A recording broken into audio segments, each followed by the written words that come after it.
Attention, please. The Seattle-Tacoma International Airport is a madhouse tonight.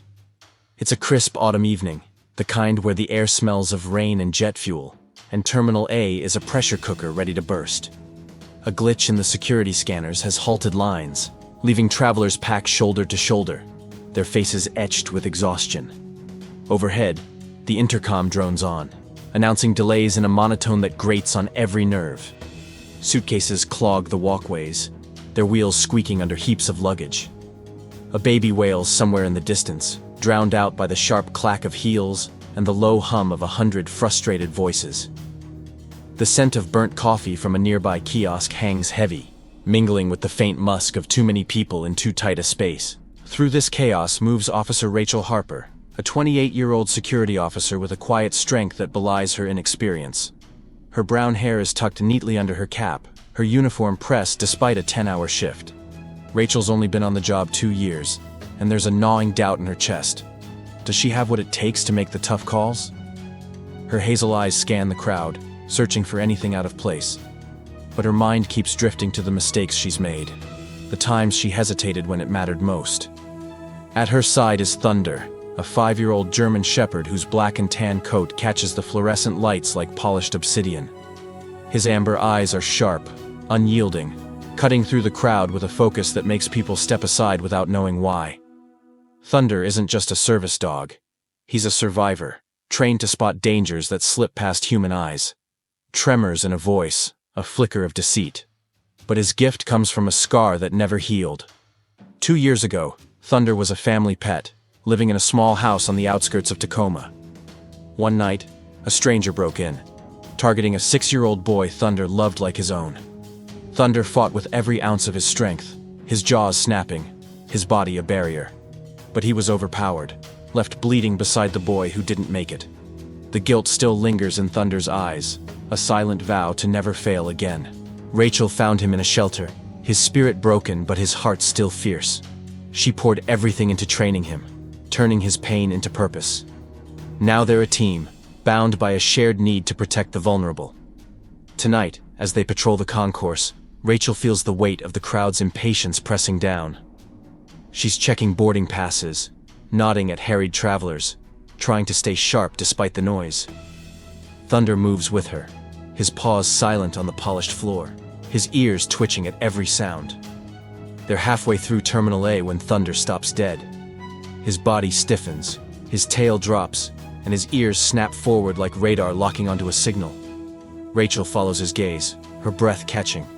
He's staring at a woman in her early 40s, dressed in a sleek wool coat, her auburn hair pulled into a tidy bun.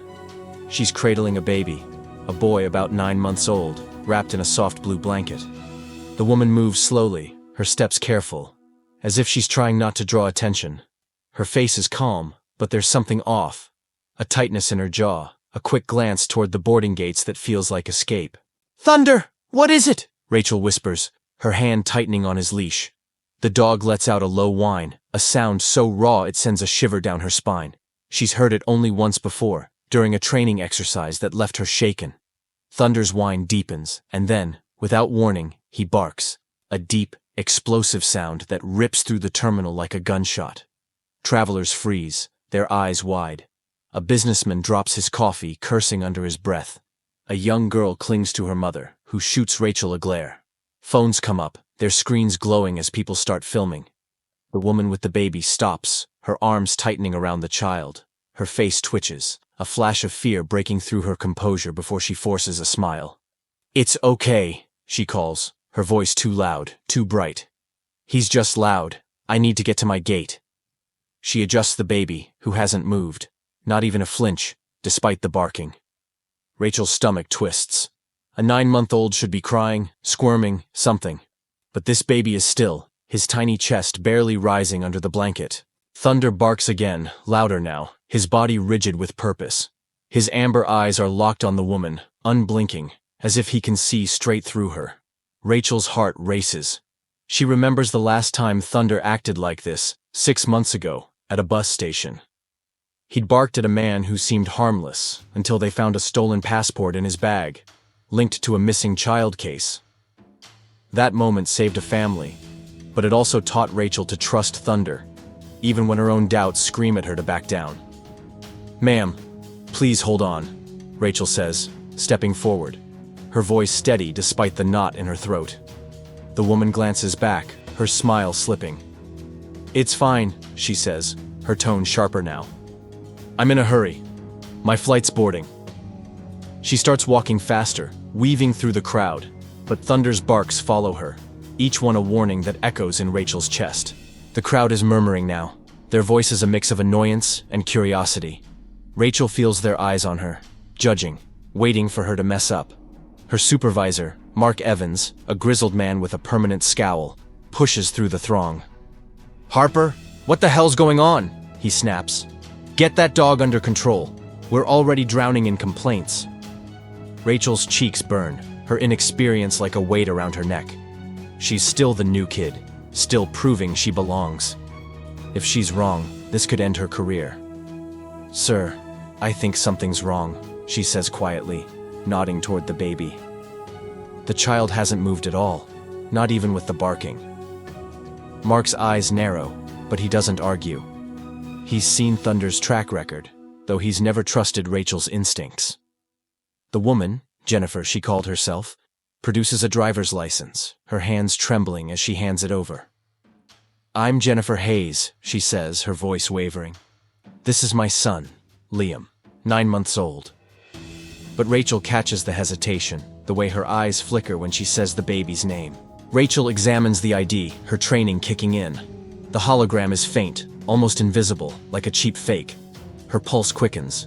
She looks at the baby again, his tiny face pale, his breathing so shallow it's barely there. Thunder has stopped barking, but he's standing firm, his body angled toward the woman, his growl low and steady. Rachel's mind races. Is the baby sick? Drugged?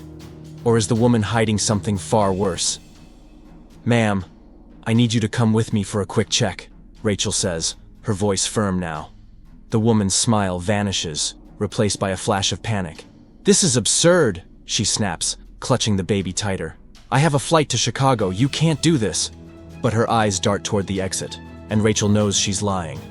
Thunder's growl deepens, his body poised as if ready to act. The terminal feels smaller now, the crowd's noise fading into a dull roar.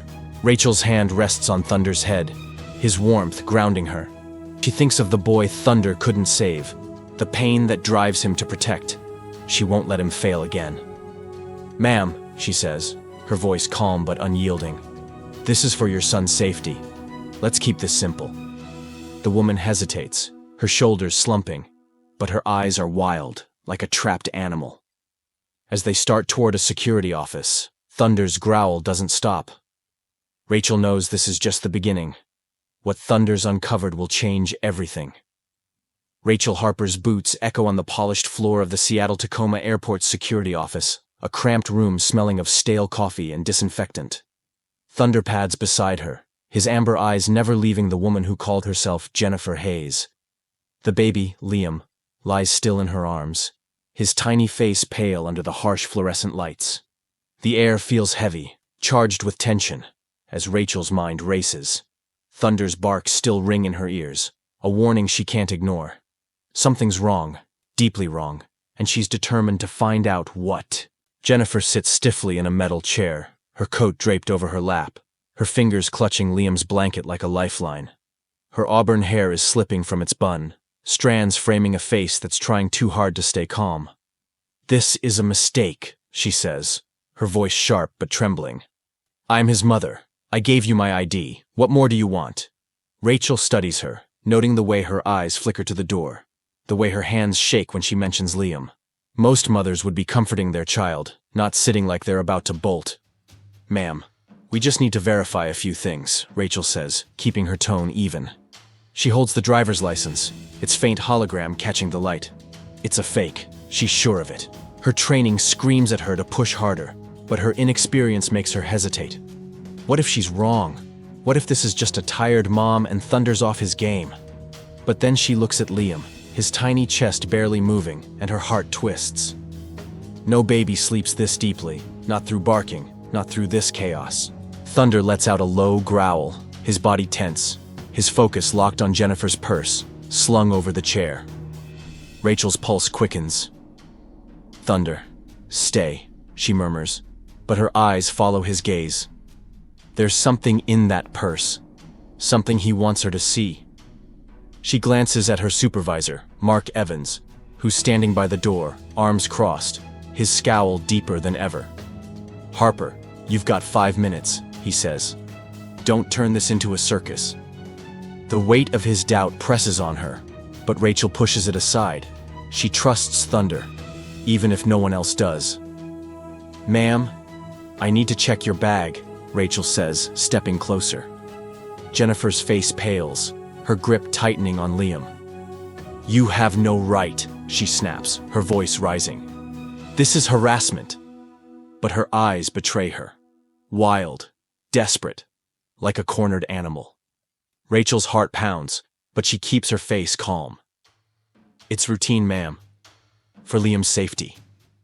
The mention of the baby seems to hit Jennifer hard. Her shoulders slump and she nods reluctantly, pushing the purse toward Rachel with a trembling hand. Rachel opens the purse, her fingers steady despite the adrenaline coursing through her. Inside, she finds a bottle of baby formula, a pacifier, and then, tucked in a side pocket, a small amber vial with a faded label. Her breath catches. It's a prescription bottle, but the name on it isn't Jennifer Hayes. It's Megan Walsh, and the drug is a powerful sedative, the kind you don't give to a 9-month-old. Thunder whines softly, his nose twitching as if he can smell the truth. Rachel's mind races. Is this why Liam's so still? Has he been drugged? "Care to explain this, ma'am?" Rachel asks, holding up the vial. Jennifer's face crumples, her composure shattering. It's for me," she stammers. "For anxiety. I must have mixed up the bottles." But her voice cracks, and Rachel knows she's lying. The room feels smaller, the air thicker, as the pieces start to fall into place. Jennifer isn't Liam's mother. But who is she? And what's she doing with this baby? Before Rachel can press further, a knock at the door interrupts. A medic, a young woman with a clipboard, steps in. "Officer Harper, you requested a check on the child." Rachel nods, her eyes never leaving Jennifer. "Please check him now." The medic approaches, but Jennifer pulls Liam closer, her voice rising to a near scream. "Don't touch him. He's fine. He's just sleeping." Thunder growls again, louder this time, and Rachel feels a surge of certainty. She's not wrong. Thunder's not wrong. The medic gently pries Liam from Jennifer's arms, her movements calm but firm.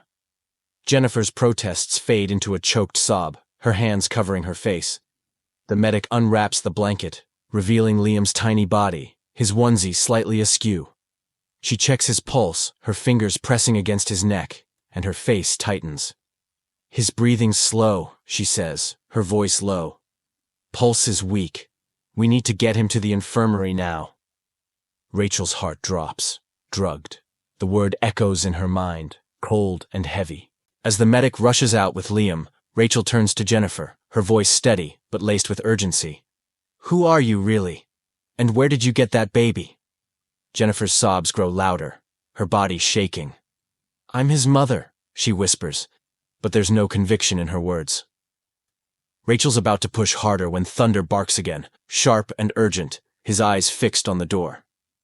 Rachel spins around, her instincts on high alert. Someone's coming. Someone Thunder doesn't trust. A man steps into the room, his presence commanding despite his unassuming appearance. He's in his 50s, with graying hair and wire-rimmed glasses, dressed in a neatly pressed suit.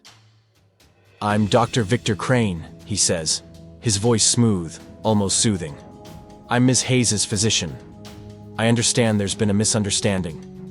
Rachel's eyes narrow. "Physician? Here now? It's too convenient." Thunder's growl deepens, his body low, ready to spring. Rachel notices the way Crane's hand lingers near his briefcase, the way his eyes flicker to Jennifer, like a silent warning. "Dr. Crane," Rachel says, keeping her voice neutral. "Your patient's in trouble. And so is that baby. Care to explain why she's carrying sedatives under a different name?" Crane's smile doesn't waver.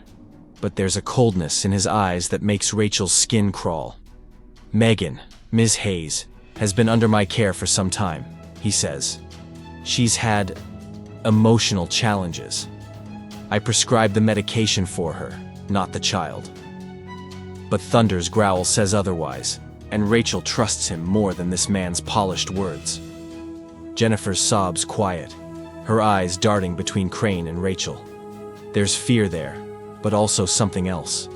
Confusion, like she's waking from a dream. Rachel's mind races. Megan Walsh, not Jennifer Hayes. And Crane knows her real name. What's going on here? Is Crane involved, or is he just a doctor caught in the wrong place? Thunder's focus shifts to Crane's briefcase, his nose twitching, and Rachel knows there's more to uncover. Can you imagine the fear in that moment, knowing a baby's life hangs in the balance? Stick with me, because what Thunder's about to reveal will turn this story upside down. Rachel Harper stands in the cramped security office, her eyes locked on Dr. Victor Crane, his calm demeanor like a mask she's determined to crack. The air is thick with tension, the faint hum of the airport muffled by the closed door. Thunder's growl rumbles low, his amber eyes fixed on Crane's briefcase, his body poised as if sensing a storm about to break. Megan Walsh, Jennifer Hayes no more, sits hunched in her chair, her sobs quieter now, her face a mix of fear and confusion. Rachel's heart pounds, but she keeps her voice steady. "Doctor Crane," she says. "You knew her real name. Megan Walsh. Why lie about it?" Crane adjusts his glasses, his smile thin and practiced. "A simple oversight, officer," he says, his voice smooth as glass. "Megan's been my patient for years. She's fragile. The stress of travel must have overwhelmed her." But Thunder's growl deepens, and Rachel notices Crane's fingers tighten on his briefcase, a flicker of unease breaking through his composure. She's seen that look before, guilt dressed up as confidence. Thunder's instincts are screaming, and Rachel trusts them more than Crane's words. Megan's head snaps up at the sound of her name, her eyes wide, like she's waking from a trance. I didn't mean to hurt him," she whispers, her voice breaking. "He's my baby. He's supposed to be mine." Rachel's stomach twists. Supposed to be. The words hang heavy, a clue to a deeper truth. She thinks of Liam, rushed to the infirmary, his tiny body fighting the sedatives. Time's running out, and she needs answers, now. "Stay with her," Rachel tells Mark Evans, who's still hovering by the door, his scowl softened by the gravity of the moment. She steps toward Crane, her hand resting on Thunder's head. "I need to see that briefcase," she says, her tone leaving no room for argument. Crane's smile falters, his eyes darting to Megan, then back to Rachel. "This is private medical information," he says, his voice tighter now. "You need a warrant." But Thunder barks, sharp and urgent, and Rachel knows she's close to something big. Before Crane can protest, Rachel snatches the briefcase, her training overriding her nerves. Crane lunges forward, his calm facade cracking. "You can't do that," he snaps. But Thunder leaps between them, his teeth bared, a low growl stopping Crane in his tracks. Rachel's heart races, but she keeps her focus, flipping open the briefcase. Inside, she finds a stack of files, each labeled with a woman's name and a date. Her breath catches as she scans the top file. Megan Walsh, dated 1 year ago. Clipped to it is a photo of a baby girl, her tiny face strikingly similar to Liam's. Rachel's mind flashes to a memory, a moment she's tried to bury. 2 years ago, during her first month on the job, she hesitated during a call, letting a suspect slip away. A child went missing that day, and the guilt still haunts her. She won't make that mistake again. She opens Megan's file, her fingers trembling. The pages detail a tragic loss, a car accident that took Megan's daughter, Emily, at 6 months old. But the notes are strange, written in Crane's precise handwriting. Patient believes child is alive. Encourage delusion for compliance. Compliance? Rachel's blood runs cold.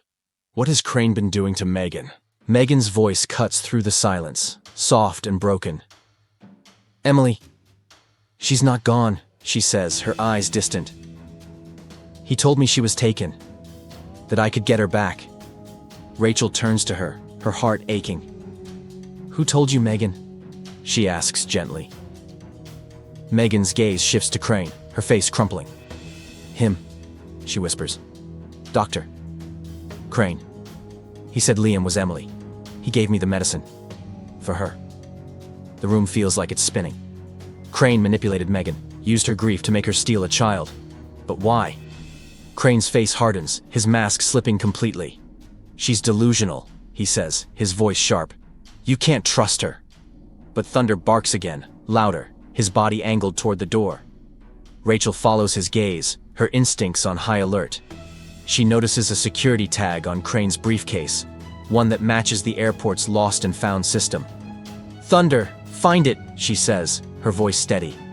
The dog bolts out of the room, his nose low, weaving through the crowded terminal with Rachel close behind. They sprint past travelers, Rachel's boots pounding the floor, her mind racing. Thunder leads her to a baggage claim area, where a lone suitcase sits unclaimed, its tag matching Crane's. Rachel opens it, her hands shaking. Inside, she finds more files, dozens of them, each with a mother's name and a child's photo. Her heart sinks as she reads the notes. Transferred to new family, $50,000. Crane isn't just manipulating Megan. He's running a network, stealing children and selling them, using grieving mothers as pawns. Rachel's breath catches, the weight of the truth crashing down. She thinks of Liam, fighting for his life, and Megan, broken by loss, twisted into a tool for Crane's greed. Thunder whines softly, his nose nudging her hand, grounding her. She radios for backup, her voice firm. Suspect involved in child trafficking. Need immediate support at baggage claim. But as she turns, she sees Crane slipping through the crowd, his suit jacket flapping as he heads for an exit. He's running. Have you ever seen a dog chase the truth itself? Thunder's about to show you what he's made of. Rachel sprints after Crane, Thunder at her side, his powerful legs a blur. The terminal is a maze of people, but Thunder cuts through like a blade, his barks echoing off the walls. Travelers scatter, their shouts fading as Rachel focuses on Crane's retreating figure. He's heading for a service door, one that leads to the tarmac. If he gets through, he's gone. And so is the chance to stop him. Thunder surges ahead, his body low, his eyes locked on Crane. Rachel's lungs burn, her inexperience screaming at her to stop. But she thinks of Liam, of Megan, of every child in those files. She won't let Crane escape. Thunder leaps, his jaws closing on Crane's sleeve, pulling him to the ground with a thud. Crane cries out, his glasses skittering across the floor. But Thunder holds firm, his growl a promise of justice. Rachel catches up, her chest heaving, her hand on her radio. Suspect detained, she says, her voice steady despite the adrenaline. Thunder stands over Crane, his amber eyes fierce, unyielding. Rachel looks at the files spilling from the suitcase, each one a stolen life. She thinks of the boy Thunder couldn't save, the guilt that drives him. This time, he won't fail. But there's more to uncover. Crane's files hint at a network far bigger than one man. What secrets are hidden in those pages? And will Liam survive long enough for the truth to set him free? Rachel Harper stands over Dr. Victor Crane, her breath ragged. The Seattle-Tacoma Airport's baggage claim area a blur of flashing lights and shouting officers. Thunder's growl is steady, his jaws still gripping Crane's sleeve, his amber eyes fierce with purpose. The suitcase lies open, its files scattered across the floor, each one a stolen child, a broken family, a piece of Crane's monstrous network. Rachel's heart pounds, the weight of what she's uncovered sinking in. Liam's life, Megan's pain, and countless others hang in the balance. She radios for backup, her voice firm. Suspect in custody. Evidence of child trafficking, send everyone. Crane struggles under Thunder's hold, his polished facade gone, replaced by a snarl. You have no idea what you're doing, he spits, his glasses cracked on the floor. You can't stop this. But Rachel ignores him, her eyes on the files. She spots a name, Liam Carter, 9 months old, taken from his mother, Sarah Carter, in Portland, 180 miles south.